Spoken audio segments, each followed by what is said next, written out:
మొదటిగా తండ్రైన దేవునికి నా కృతజ్ఞతాస్తుతులు చెల్లిస్తున్నాను. అలాగుననే లేఖనమేమి చెప్పుచున్నది అనే ఈ గ్రూప్ ద్వారా అందరం కూడా ఒక చోట చేరి దేవుని వాక్యం వింటున్న ప్రియ సహోదరి సహోదరులందరికీ కూడా నా ప్రత్యేకమైన వందనాలు తెలియజేస్తున్నాను. వందనాలు. బైబిల్ని కూర్చిన రుజువులు, బైబిల్ దేవుని గ్రంథము అని మనం విశ్వసించుటకు కావలసిన రుజువులను గురించి దేవుని యొక్క వాక్యం నుండి మనం ధ్యానిస్తున్నాం. నిన్నటి దినాన అసలు ప్రేరణ అంటే ఏంటో మనం చెప్పుకున్నాము. అలాగే ఆ ప్రేరణకు సాక్ష్యాలను కూడా, ఆధారాలను కూడా కొన్ని ప్రవచనాల ద్వారా మనము వినటం జరిగింది. ఆ తరువాత బైబిలు దేవుని గ్రంథము అని రుజువుపరచడానికి బైబిల్లో ఉన్న వాక్యం మాత్రమే కాకుండా, అంటే ఆ లోపల ఉన్న వాక్యం మాత్రమే కాకుండా చారిత్రాత్మకమైన రుజువులు కూడా బైబిల్ మనకు ఇస్తూ ఉంది. బైబిలు ఒక పురాణం కాదు, కథ కాదు, అలాగే అది ఒక కావ్యం కాదు.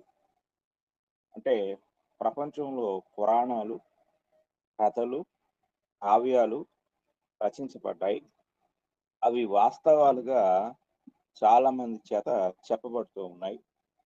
చాలా మంది వాటిని విశ్వసిస్తూ ఉన్నారు. కానీ బైబిల్ గ్రంథము అది ఒక చారిత్రక గ్రంథం, ప్రపంచ చరిత్రతో ముడిపడి ఉన్న గ్రంథం. ప్రపంచ చరిత్ర బైబిల్ గ్రంథంతో ముడిపడి ఉంది. కాబట్టి బైబిలు దేవుని గ్రంథము అని చెప్పడానికి మనము మన చేతిలో ఉన్న వాక్యాన్ని మాత్రమే కాకుండా చరిత్రను కూడా గొప్ప రుజువుగా తీసుకోవచ్చు. దయచేసి అందరూ మ్యూట్లో పెట్టవలసిందిగా చెప్తున్నాను. కొన్ని శబ్దాలు వినపడుతున్నాయి. మీరు మ్యూట్లోకి వెళ్తే నా శబ్దం మాత్రమే వినపడుతుంది. తర్వాత ఈరోజు మనము చరిత్ర యొక్క రుజువులు, అంటే చరిత్రలో ఆ కొన్ని రుజువులు ఉన్నాయి. బైబిలు చరిత్రాత్మకంగా కొన్ని రుజువులు మనకిచ్చింది. ఆ రుజువుల గురించి మనం ఇప్పుడు ధ్యానించబోతున్నాం. మొదటిగా బైబిలులో కొన్ని పట్టణాలు ఉన్నాయి. ఆ పట్టణాలను గూర్చిన చారిత్రాత్మకమైన రుజువులు మనం చూసినప్పుడు మొట్టమొదటిగా బైబిల్లో యెరికో పట్టణం గూర్చిన ఒక రుజువుని మనం ఇప్పుడు చూసినట్లయితే, యెరికో పట్టణాన్ని గూర్చి ప్రవచనాలు చెప్పబడ్డాయి. అలాగే అవి నెరవేర్చబడ్డాయి అని కూడా మనం చూడగలం. మొట్టమొదటిగా ఈ యొక్క రుజువుని ఆలోచించినప్పుడు యెహోషువ గ్రంథము 6వ అధ్యాయము 26వ వచనాన్ని మనం చదువుకున్నాము. 26వ వచనంలో, ఆ కాలమున యెహోషువ జనుల చేత శపథము చేయించి వారికి ఇలాగు ఆజ్ఞాపించాను, ఎవడు యెరికో పట్టణమును కట్టించ పూనుకొనునో వాడు యెహోవా దృష్టికి శాపగ్రస్తుడగును. వాడు దాని పునాది వేయగా వాని జ్యేష్ఠ కుమారుడు చచ్చును, దాని తలుపులను నిలువనెత్తగా వాని కనిష్ట కుమారుడు చచ్చును అని యెహోషువ ఆ యొక్క పట్టణాన్ని గురించి శపించాడు. ఆ తరువాత మనము మొదటి రాజులు గ్రంథము 16వ అధ్యాయము, మొదటి రాజుల గ్రంథము 16వ అధ్యాయము 34వ వచనాన్ని మనం చదువుకున్నట్లయితే, అతని దినములలో బేతేలీయుడైన హియేలు యెరికో పట్టణమును కట్టించెను. అతడు దాని పునాది వేయగా అబీరాము అను అతని జ్యేష్ఠపుత్రుడు చనిపోయెను. దాని గౌనుల నెత్తగా సెగూబు అను అతని కనిష్ట పుత్రుడు చనిపోయెను. ఇది నూను కుమారుడైన యెహోషువ ద్వారా యెహోవా సెలవిచ్చిన మాట చొప్పున సంభవించెను. ఇది మనం గమనించినట్లయితే ఇక్కడ ఈ మాటలు మనకి కనపడతా ఉన్నాయి. పట్టణాలను గురించి ఈ యొక్క ప్రవచనాలు చరిత్రలో ఆ పట్టణము ఆ విధంగా మరి శపించబడి ఆ పట్టణాన్ని కట్టినవాడు ఏ విధంగా అతని కుమారులను పోగొట్టుకున్నాడో మనం ప్రవచనాత్మకంగా చూడగలం. ఆ తర్వాత రెండవదిగా ఆ గొప్ప చరిత్రాత్మకమైన పట్టణం ఏమిటి అంటే అటు పాత నిబంధన నుండి క్రొత్త నిబంధన వరకు కూడా పరిచయం ఉన్న పట్టణం ఏంటంటే తూరు పట్టణం. తూరు పట్టణాన్ని గురించి 5గురు ప్రవక్తలు ప్రవచించారు. అది అది అనేక దేశముల చేత దండ దండెత్తబడుతుందని, అలాగే బబులోనీయులు, గ్రీకులు, రోమియులు, తురుష్కులు అనేవారు దానిపై దాడి చేసి దాడి చేసి దాన్ని జయిస్తారని ప్రవచించడం జరిగింది. యెహెజ్కేలు గ్రంథం 26వ అధ్యాయము 3వ వచనంలో ఆ యొక్క ప్రవచనాన్ని మనం చూడగలం. యెహెజ్కేలు గ్రంథము 26వ అధ్యాయము 3వ వచనాన్ని మనం చదివినట్లయితే వారు వచ్చి క్షమించండి, నేను 4 చదువుతున్నాను. మూడవ వచనము. ప్రభువైన యెహోవా సెలవిచ్చినదేమనగా, తూరు పట్టణమా, నేను నీకు విరోధినైతిని. సముద్రము దాని తరంగములను పొంగజేయ రీతిగా నేను అనేక జనములను నీ మీదికి రప్పించెదను. వారు వచ్చి తూరు యొక్క ప్రాకారములను కూల్చి దాని కోటలను పడగొట్టుదురు. నేను దాని మీదనున్న మంటిని తుడిచివేయుదును, దానిని ఒట్టి బండగా చేసేదను అని మనకి ఇక్కడ దేవుడు ప్రవచనాన్ని యెహెజ్కేలు ద్వారా తెలియజేశాడు.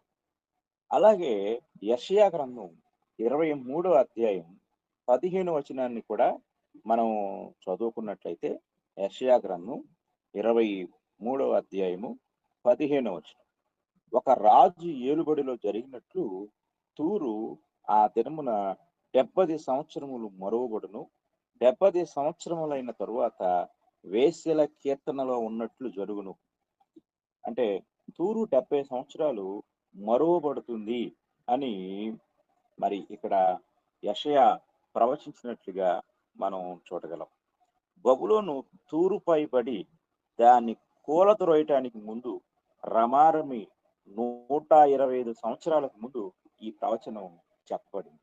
అంటే తూరు పట్టణమును గూర్చి యెషయా ప్రవచించే నాటికి అసలు బబులోను అనే దేశమే, అంటే దేశం ఉంది కానీ అది ఒక పెద్ద బలమైనదిగా లేదు.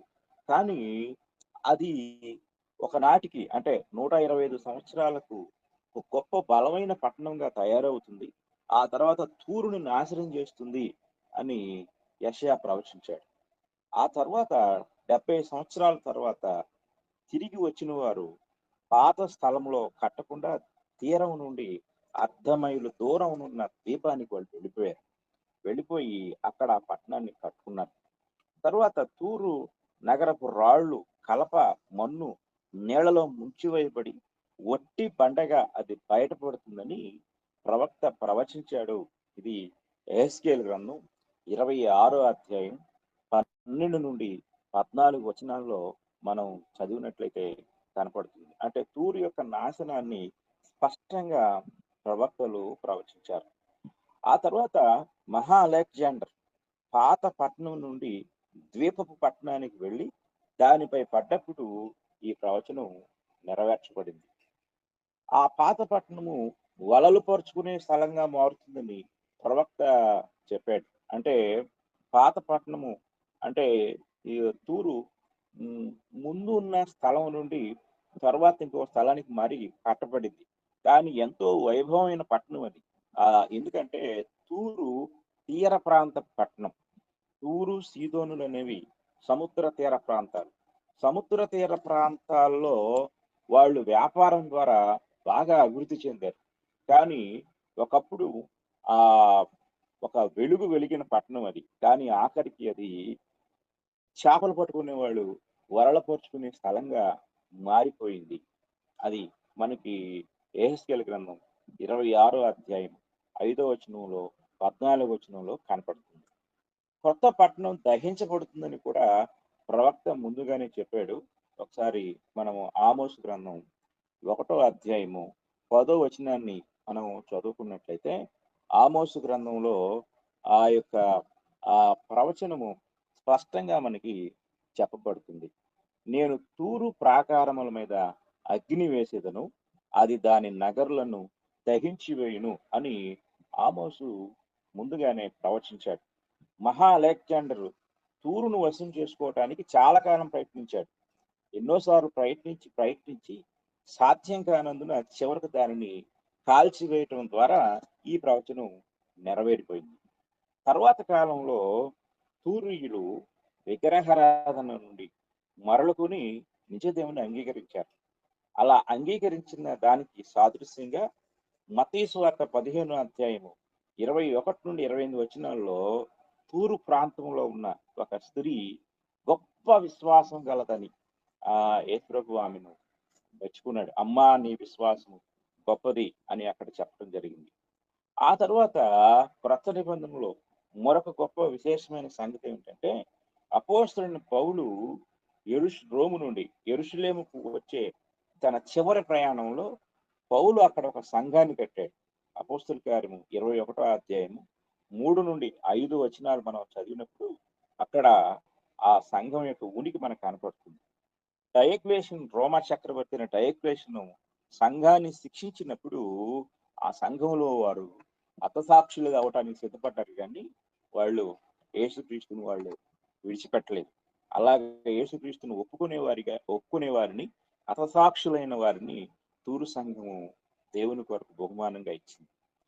ఈ చరిత్ర మనం చూస్తే అటు పాత నిబంధన నుండి క్రొత్త నిబంధన వరకు కూడా తూరు చరిత్ర బైబిల్ యొక్క ఒక చారిత్రాత్మకమైన రుజువుగా మనకి కనపడుతుంది. ఆ తర్వాత మనము చూసినట్లయితే బబులోను పట్టణము బైబిల్ చరిత్రకి ఒక గొప్ప బలమైన రుజువు. క్రీస్తు పూర్వము 854 నుండి 612 సంవత్సరాల కాలంలో అషూరు ప్రపంచ అధికార శక్తిగా ఉండి నినేవే పట్టణాన్ని రాజధానిగా చేసుకుని ప్రపంచాన్ని ఏకగ్రీవంగా పరిపాలిస్తూ ఉండే రోజులు. ఆ రోజుల్లో పాలస్తీనాలోని అనగా ఇజ్రాయెల్ దేశంలోని ఇద్దరు ప్రవక్తలు కల్దీయుల ఔన్నత్యము, అంతిమ పతనము అనే వాటిని గురించి పలికారు. బబులోను కల్దీయక రాజధానిగా ఉండేది. అంటే ఇక్కడ ప్రపంచాధికార శక్తిగా ఉన్న అషూరును నాశనం చేసి బబులోను మహాశక్తిగా ఎదుగుతుంది అని ఆ ప్రవక్తలు ప్రవచించారు. క్రీస్తు పూర్వము 605 నుండి 538 వరకు బబులోను ప్రపంచాన్ని ఏలింది. ప్రపంచాధికార శక్తిగా ఉన్న బబులోను యొక్క పతనం ప్రవక్తలచే ముందుగానే ప్రవచించబడింది. ఇది మనం గమనించాలి. యెషయా గ్రంథం 13వ అధ్యాయము 19వ వచనంలోను 21వ అధ్యాయం 9వ వచనంలో ప్రవచించబడింది. ఇది ఏంటి అంటే, అసలు ఎక్కడో అనామకంగా ఉన్న బబులోను ప్రపంచాధికార శక్తిగా ఎదుగుతుందని, అది అషూరును పతనం చేస్తుందని, ఆ తర్వాత అది కూడా పతనం అయిపోతుందని 100 సంవత్సరాలు ఇంచుమించు ముందుగానే దేవుడు ప్రవచించాడు. ఇది మనం చాలా జాగ్రత్తగా గమనించాలి. కనుక దేవుని యొక్క ఆలోచనలో, ఆయన సంకల్పంలో ప్రపంచ చరిత్రలో ఉన్న మహా సామ్రాజ్యాలు బైబిల్ గ్రంథంలో ప్రస్తావించబడ్డాయి. బైబిల్ చరిత్రతో అవి ముడిపెట్టబడ్డాయి అని మనం గమనించవచ్చు. ఇది జరగటానికి, అంటే బబులోను నాశనం అవటానికి రమారమి 2 శతాబ్దాలకు ముందే దాని పతనాన్ని ప్రకటించారు.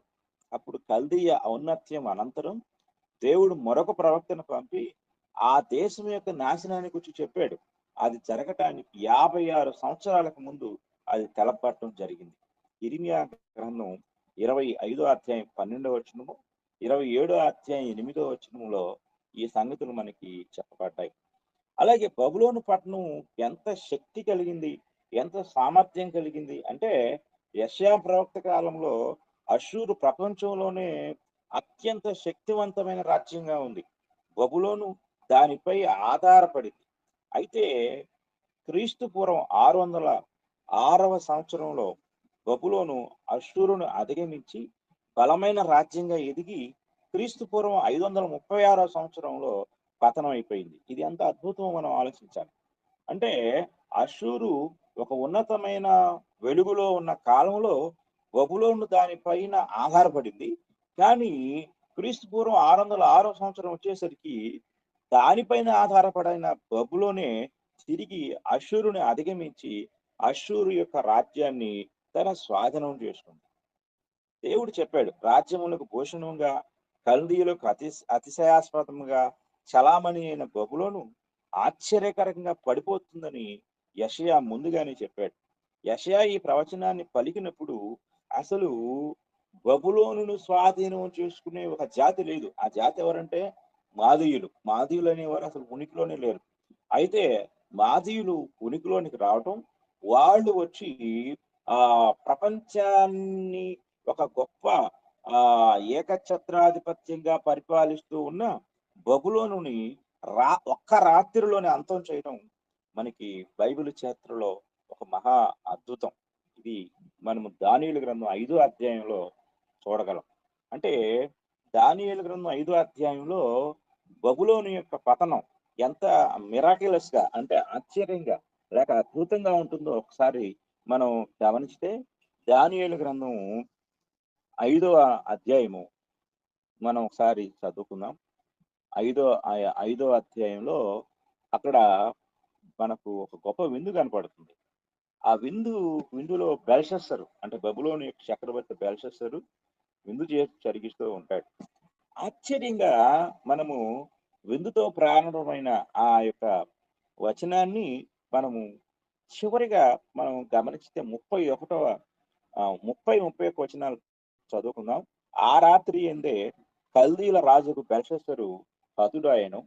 మాదీయుడకు దర్యావేషు 62 సంవత్సరముల వాడై సింహాసనమునెక్కెను అని అధ్యాయం ముగింపులో కనపడుతుంది. ఆ రాత్రి గొప్ప విందు జరుగుతుంది. విందులో అందరూ కూడా తలమునకలైపోయారు. అలా జరుగుతున్న సమయంలోనే ఏం జరిగిందంటే, ఆ ఆ యొక్క బబులోను యొక్క పట్టణంలో నుండి ఆ మధ్యలో నుండి ఒక నది ప్రవహిస్తూ ఉండేది. ఆ నది ప్రవహిస్తూ ఉన్నప్పుడు ఈ మాదీయులు ఆ యొక్క నదికి ఆనకట్ట వేసి నది నీటిని ఆరిపోచేసి నదిలో గుండా లోపలికి ప్రవేశించి, అంటే డైరెక్ట్ గా దాన్ని స్వాధీనపరచుకోలేరు కాబట్టి నదిలో గుండా లోపలికి ప్రవేశించి ఆ విందుతో తలమునకలైపోయి మత్తెక్కి ఉన్న ఆ బబులోను పట్టణాన్ని స్వాధీనం చేసుకున్నారు. ఆ రాత్రి వరకు కూడా ప్రపంచం దృష్టిలో ఆ యొక్క బబులోను కల్దీయుల స్వాధీనంలో ఉంది. కల్దీయులు లేక బబులోనీయులు దాన్ని పరిపాలిస్తూ ఉన్నారు. తెల్లారి చూసేసరికి ప్రపంచం నివ్వెరపోయింది. కారణం ఏంటంటే, తెల్లారేసరికి అది కల్దీయుల రాజ్యంగా కాకుండా మాదీయుల రాజ్యంగా మారిపోయింది. అంటే ఇంగ్లీష్ లో మెడో పర్షియన్ ఎంపైర్ అని రాయబడింది. అంటే మాది పారసీక సామ్రాజ్యంగా మారిపోయింది. ఇది జరగటానికి ముందుగానే దేవుడు తన ప్రవక్త అయిన యెషయా ద్వారా ఆ యొక్క ప్రవచనాన్ని ప్రవచించాడు. దాన్ని బబులోను యొక్క ఆధీనంలో ఇశ్రాయేలీలు 70 సంవత్సరాలు బందీలుగా ఉంటారు. ఈ బందీలుగా ఉంటారని ముందుగానే దేవుడు తన యొక్క ప్రవక్తల ద్వారా ప్రవచించాడు. అలా ఇర్మియా తన తన యొక్క గ్రంథంలో 51 అధ్యాయాల్లో ఆయన ప్రవచించాడు. ఆ తర్వాత దాని నాశనాన్ని గురించి కూడా ఆయన ప్రవచించాడు. ఆ తర్వాత ఇశ్రాయేల్ ప్రజలు తిరిగి స్వదేశానికి వెళ్తారని కోరెషు అనే ఒక రాజు వచ్చి ఇశ్రాయేల్ ప్రజలను తమ స్వస్థలానికి వెళ్ళడానికి అనుమతినిస్తాడని, ఒక ఫత్వా జారీ చేస్తాడని యెషయా గ్రంథం 1వ అధ్యాయం 1వ వచనం చదువుకుంటే మనకు కనపడుతుంది. బబులోనులో ఉన్న విగ్రహాల సమూహం కోరెషు సైన్యాలను ఎదుర్కోలేకపోయింది. ఆ తర్వాత ఆ యొక్క బలము అంతా నశించిపోయింది. తర్వాత కోరెషు వచ్చి దేవుని చిత్తాన్ని నెరవేర్చాడు. యెషయా గ్రంథం 48 అధ్యాయం 14 వచనంలో కోరేషు అనేవాడు పుట్టక ముందే కోరేషు అనే ఒకడు వచ్చి దేవుని చిత్తాన్ని నెరవేరుస్తాడు, యూదుల్ని బంధ విముక్తులను చేస్తాడు అని ఇర్మియా గ్రంథము 51 అధ్యాయము 37 వచనం నుండి 43 వచనాల్లోను, 50 అధ్యాయం 9 వచనంలోను, 51 అధ్యాయం 11, 12, 27, 28 వచనాల్లోనూ మనకు ఈ యొక్క ప్రవచనాలు కనపడతాయి. ఆది మానవుడైన ఆదాము హవ్వలు సృజించబడిన చోటు, అలాగే తొలి మానవ నాగరికతకు కేంద్రమైన చోటు, బాబెలు గోపురము నిర్మించబడిన చోటు, క్రీస్తు పూర్వం 18 లేక 19 శతాబ్దాల కాలంలో బబులోనును పరిపాలించిన ఆ యొక్క హమ్మురాబి అనేవాడు దాని చరిత్రలో స్వర్ణయుగాన్ని సృష్టించాడు. అతడి తర్వాత చరిత్రలో 1200 సంవత్సరాలకు వచ్చిన నెబుకద్నెజరు కాలం మరొక స్వర్ణయుగం. ఇవన్నీ కూడా మనకి బైబిల్ చరిత్రతో ముడిపెట్టబడి ఉన్నాయి. ఆ బైబిల్ చరిత్రలో ప్రవచనాత్మకంగా అసలు ఆ దేశాలు పుట్టక ముందే, ఆ రాజులు పుట్టక ముందే, వందలాది సంవత్సరాలకు ముందుగానే దేవుడు ఆ యొక్క ప్రజలను గూర్చి, ఆ దేశాలను గూర్చి, ఆ రాజ్యాలను గూర్చి ప్రవచించాడు. ఆ ప్రవచించినప్పుడు వారికి ప్రవచనానికి మధ్యలో వందలాది సంవత్సరాల చరిత్ర నడిచింది. ఆ వందలాది సంవత్సరాల చరిత్రలో అవన్నీ ఒకదాని వెంట ఒకటి జరుగుతూ వస్తూ ఉన్నప్పుడు మనకు ఆశ్చర్యం కలుగుతుంది. ఎందుకంటే అసలు ఆ ఉనికిలో లేని వ్యక్తులను గురించి దేవుడు ముందుగా చెప్పటం, ఆ తర్వాత వారు ఉనికిలోనికి రావటం, దేవుడు ప్రవచనాల్లో ఏదైతే చెప్పాడో అది వారి ద్వారా నెరవేర్చబడటం, రాజ్యాలకు రాజ్యాలే మారిపోవటము, దేవుని యొక్క ప్రవచనాత్మకంగా చెప్పిన సంగతుల ద్వారా ఇవన్నీ జరగటం అనేది బైబిల్ చరిత్ర ద్వారా మనకు తెలియజేయబడుతుంది. కాబట్టి బైబిలు అది కట్టుకథ కాదు, అది ఒక చరిత్రాత్మకమైన గ్రంథం అని ఈ ప్రవచనాలు, అలాగే నెరవేర్చబడిన ఆ యొక్క చరిత్రలో సంభవించిన సంఘటనలు, మనుషులు, రాజ్యాలు, రాజులు ఇవన్నీ కూడా మనకు రుజువు చేస్తూ ఉంటాయి. అలాగే ఇంకొక పట్టణాన్ని గురించి కూడా మనం చదువుకుంటే నినెవె పట్టణం. నినెవె పట్టణం ఇది 3 దినముల ప్రయాణం అంత పరిమాణం కలది అని మనకు యోనా గ్రంథం ఎంతో స్పష్టంగా మనకు చెప్పింది.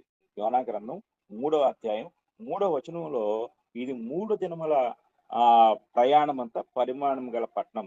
ఇది 60 మైళ్ళ చుట్టుకొలత కలిగింది. 100 అడుగుల ఎత్తు దాని గోడలు, 200 అడుగుల ఎత్తుండే 1500 గోపురాలను ఆ గోడలు బలపరుస్తూ ఉంటాయి. అది ఎంతటి బలమైనదైనా, అంటే 60 మైళ్ళ చుట్టుకొలత కలిగిన ప్రాకారము, 100 అడుగుల ఎత్తు కలిగిన దాని గోడలు, ప్రాకారపు గోడలు, 200 అడుగులు ఎత్తు నుండే 1500 గోపురాలు అంటే ప్రాకారం మీద ఉండే గోపురాలు. ఇంత బలమైన శక్తివంతమైన పట్టణము ఏమవుతుంది అంటే అది ఎంతటి బలమైనదైనా పొర్లి పారే వరద వలన, అగ్ని వలన అది పతనమైపోతుందని ప్రవక్తలు ప్రవచించారు. మొదటిగా మనము నహూము గ్రంథము 1వ అధ్యాయము ఒకసారి చదువుకుందాం. నహూము గ్రంథము 1వ అధ్యాయము 1వ వచనాన్ని మనం చదువుకుంటే, నెబుకద్నెజరు తన ఏలుబడి యందు 2వ సంవత్సరమున కలలు కనెను, అందును గూర్చి ఆయన మనస్సు క్షమించండి, నేను దానియేలు చదివాను. నహూము గ్రంథం 1వ అధ్యాయము 1వ వచనం. లయకర్త నీ మీదికి వచ్చుచున్నాడు, నీ దుర్గమునకు కావలి కాయము, మార్గములో కావలియుండుము, నడుము బిగించుకొని బహు బలముగా ఎదిరించుము అని నహూము ప్రవచించాడు. అందులో 8వ వచనాన్ని కూడా మనం చదువుకుందాం. 8వ వచనాన్ని కూడా మనం చదువుకున్నట్లయితే, కట్టబడినప్పటి నుండి నినెవె పట్టణము నీటి కొలను వలె ఉండెను, దాని జనులు పారిపోవచ్చున్నారు, నిలువుడి అని పిలిచినను తిరిగి చూచువాడు ఒకడును లేడు. అలాగే మనం రెండో ఈ ఈ యొక్క ప్రవచనం, అంటే ఈ 2 ప్రవచనాలు మనం చూసినప్పుడు అది పొర్లి పారే వరద వలన నినివే పట్టణం నాశనం అయిపోతుందని చెప్పాడు. అలాగే 3వ అధ్యాయం, నహూము గ్రంథము 3వ అధ్యాయము 13వ వచనాన్ని కూడా మనం చదువుకున్నట్లయితే, 3వ అధ్యాయం 13వ వచనంలో ఇంకొక ప్రవచనం చెప్పబడుతుంది. నీ జనులు స్త్రీల వంటి వారైరి, నీ శత్రువులు చొచ్చునట్లు నీ దేశపు గౌనుల అడ్డకర్రలు తీయబడి ఉన్నవి, అగ్ని నీ అడ్డగడియలను కాల్చుచున్నది అని ప్రవక్త చెప్పడం జరుగుతుంది. ఆ విధంగా పొర్లి పారే వరద వలన అగ్ని ద్వారా నినివే పట్టణము లేక ఆ ఆ యొక్క దేశము నాశనం అయిపోతుంది అని దేవుడు ముందుగానే చెప్పాడు. క్రీస్తు పూర్వం 612లో ఈ రెండు సంభవించాయి. టైగ్రిస్ నది పాక్షికంగా పట్టణాన్ని ముంచివేసినప్పుడు దాని గోడల్లోని భాగం కొట్టుకొని పోయింది. చూడండి ఎంత బలమైన పట్టణం. ఆ అంత బలమైన పట్టణం కూడా ఆ గోడలన్నీ కూడా కొట్టుకొని పోయాయి. శత్రువులు ప్రవేశించేలా దారి వచ్చింది. ఆ శవ దహనమునకై రాజు ఏర్పాటు చేసిన చితి తన రాజనగరం, తన ఇంటి వారిని తనను కాల్చివేసిందంట. ఎందుకంటే శత్రువులు వచ్చి పట్టణాన్ని స్వాధీనపరుచుకుంటారని చెప్పేసి ఆయనకు ఆయనే కాల్చుకొని చనిపోయినప్పుడు దాంతో పాటు రాజనగరము, ఆ ఇల్లు మొత్తం కూడా కాలిపోయింది. బంగారం దానిలో నుండి కొల్లగొట్టబడుతుందని ముందుగానే ప్రవచించబడింది. చరిత్ర దాన్ని రుజువు చేస్తుంది. ఎందుకంటే నినివే పట్టణం చోటు విడిచిపెట్టబడింది. ప్రఖ్యాతిగాంచిన దాని పేరు అడ్రస్ లేకుండా పోయే స్థితికి అది చేరింది. కాబట్టి నినివే పట్టణం అనేది ఒక చరిత్రాత్మకమైన పట్టణం. బబులోను కంటే ముందు అషూరు ఆ దాన్ని రాజధానిగా చేసుకొని పరిపాలించిన పట్టణం చరిత్రలో అసలు ఉనికి లేకుండా పోయింది. అసలు అక్కడ ఒకప్పుడు ఒక పట్టణం ఉంటుందని, ఒక దేశం ఉందనే సంగతి కూడా తెలియనంతగా అది కాలగర్భంలో కలిసిపోయింది. కాబట్టి ఇది చరిత్ర. చరిత్ర ద్వారా మనము దేవుని గ్రంథమని ఇక్కడ రుజువు చేయొచ్చు. అలాగే దమస్కు పట్టణానికి వచ్చి చివరిగా నేను దమస్కు పట్టణానికి వచ్చి మనం చదువుకున్నట్లయితే దమస్కు శిక్షించబడుతుందని, దాని మీద అగ్ని వేయబడుతుందని ఆమోసు గ్రంథం 1వ అధ్యాయంలో ప్రవచించబడింది. ఆమోసు గ్రంథము 1వ అధ్యాయము 3వ వచనాన్ని మనం చూసినట్లయితే అక్కడ యెహోవా సెలవిచ్చినదేమనగా, దమస్కు 3 సార్లు 4 సార్లు చేసిన దోషములను బట్టి నేను తప్పకుండా దాన్ని శిక్షించును. ఏలయనగా దాని జనులు పంట దొళ్ళగొట్టు ఇనుప పనిముట్లతో గిలాదును నూర్చిరి అని చెప్తాడు. కాబట్టి దేవుడు దమస్కును శిక్షిస్తాడు అని, అది పాడైన దిబ్బగా ఉంటుందని యెషయా సైతం దృఢపరిచాడు. యెషయా గ్రంథం 17వ అధ్యాయము 1వ వచనాన్ని మనం చూడగలిగినట్లయితే ఆ యొక్క అధ్యాయము 1వ వచనంలో దమస్కును గూర్చిన దేవోక్తి, దమస్కు పట్టణము కాకపోవలసి వచ్చెను, అది పాడై దిబ్బగానుగును, ఆరోయేరు పట్టణములో నిర్మానుష్యములగును, అవి గొర్రెల మందలు మేయు తావులగును, ఎవడనో వాటిని బెదిరింపకుండా మందలు అచ్చట పండుకొను.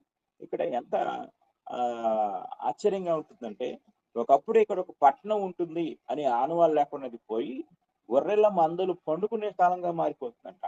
అంటే పట్టణమే నిర్మానుష్యం అయిపోయి అసలు అక్కడ పట్టణం లేకుండా పోతుందని ముందుగానే ప్రవక్త ప్రవచించిన రీతిగా అది పాడైన దెబ్బగా మారుతుంది. క్రీస్తు పూర్వం 8వ శతాబ్దంలో అషూర్ రాజు దమస్కును పట్టుకుని దాని నివాసులను తీసుకెళ్లాడు. తర్వాత మహా అలెగ్జాండర్ చేత అది పూర్తిగా నాశనం చేయబడింది. కాబట్టి ఇవన్నీ కూడా బైబిలు చరిత్రాత్మక గ్రంథం అని రుజువులు. కాబట్టి మనం బైబిల్ని ధ్యానించేటప్పుడు బైబిల్ ఏదో ఒక మత గ్రంథం, మా మత గ్రంథం అనే దృష్టితో కాకుండా ఇన్ని ఆధారాలతో కూడిన గ్రంథం అన్న సంగతిని ముందుగా బైబిల్ని ధ్యానించే మనం, బైబిల్ని విశ్వసించే మనము గ్రహించాలి. అలా గ్రహించకుండా ఒకవేళ మనము ఏదో ఇది మా తాతల కాలం నాటి గ్రంథం అని చెప్పేసి ఒకవేళ అనుకుంటే వారసత్వ గ్రంథంగాను, లేకపోతే వారసత్వంగా వచ్చే విశ్వాసంగాను మనం బైబిల్ని విశ్వసించితే మనము సరైన విశ్వాసం కలిగిన వారం కాదు. కనుక మన విశ్వాసం సరైనదిగా ఉండాలి అంటే అది మనుషుల జ్ఞానంతో కాకుండా దేవుని యొక్క వాక్యానుసారమైనదై ఉండాలంటే బైబిలు చారిత్రాత్మక గ్రంథం అనే ఒక రుజువును కూర్చి మనం తెలుసుకోవాలి. అలా తెలుసుకున్నట్టు ద్వారా మన విశ్వాసం ఇంకా దృఢపరచబడుతుంది. నేను ఈ చరిత్రను గురించి చదివేటప్పుడు నాకు చాలా ఆశ్చర్యం అనిపించింది. ఎందుకంటే ఇంత చరిత్ర గ్రంథమా దేవుడు మనకు అనుగ్రహించింది. మనం కలిగి ఉన్న విశ్వాసము ఇంత గొప్ప విశ్వాసమా? ఇంత గొప్ప విశ్వాసంలో మనం కొనసాగుతున్నామా అనే ఒక గొప్ప అద్భుతమైన సంగతి మనకు నాకు తోచింది. కనుక దేవుని వాక్యాన్ని మనం గమనించినట్లయితే ఈరోజు మనం విన్న ఈ సంగతులు మనం ఆలోచించినప్పుడు బైబిలు దైవ గ్రంథం అని చెప్పడానికి రుజువులు గురించి మనం నిన్న కొన్ని విషయాలు చెప్పుకున్నాము. అలాగే ఈరోజు మరికొన్ని విషయాలు మనము దేవుని యొక్క వాక్యం నుండి ధ్యానించాము. కాబట్టి మన విశ్వాసాన్ని దృఢపరచబడటానికి మరి బైబిలు దైవ గ్రంథము అనే సంగతిని మనము దేవుని యొక్క వాక్యం నుండి విన్నాం. కనుక మనం విశ్వసించే బైబిలు అది కేవలము ఆ ఒక మత గ్రంథంగా కాదు, కానీ దైవ గ్రంథం అని, పరిశుద్ధాత్ముని యొక్క ప్రేరణతో వ్రాయబడిన గ్రంథము అని మనము ఆ హృదయపూర్వకంగా విశ్వసించడానికి ఈ ఆధారాలన్నీ కూడా మనకి ఒక గొప్ప బలాన్ని ఇస్తున్నాయి, బైబిల్కి సపోర్ట్ చేస్తా ఉన్నాయి. కనుక ఈ విషయాన్ని మనం జాగ్రత్తగా మరి గమనించాలని నేను మీకు తెలియజేస్తూ ఉన్నాను. ఆ తర్వాత మనము గమనించినట్టయితే రేపటి పాఠంలో బైబిల్ ఎలా చదవాలి అనే విషయాన్ని నేను మీకు తెలియజేయాలనుకుంటున్నాను. మనం బైబిల్ను చదివే విధానం తెలిసినప్పుడు దాన్ని అర్థం చేసుకోవడానికి కూడా సులువుగా ఉంటుంది. కనుక బైబిల్ ఎలా చదవాలి, how to read and study the Bible అనే అంశాన్ని మనము రేపటి దినము దేవుని గ్రంథం నుండి నేర్చుకుందాము. ఓపికగా ఉన్న మీ అందరికి కూడా నా వందనాలు తెలియజేస్తూ ఉన్నాను.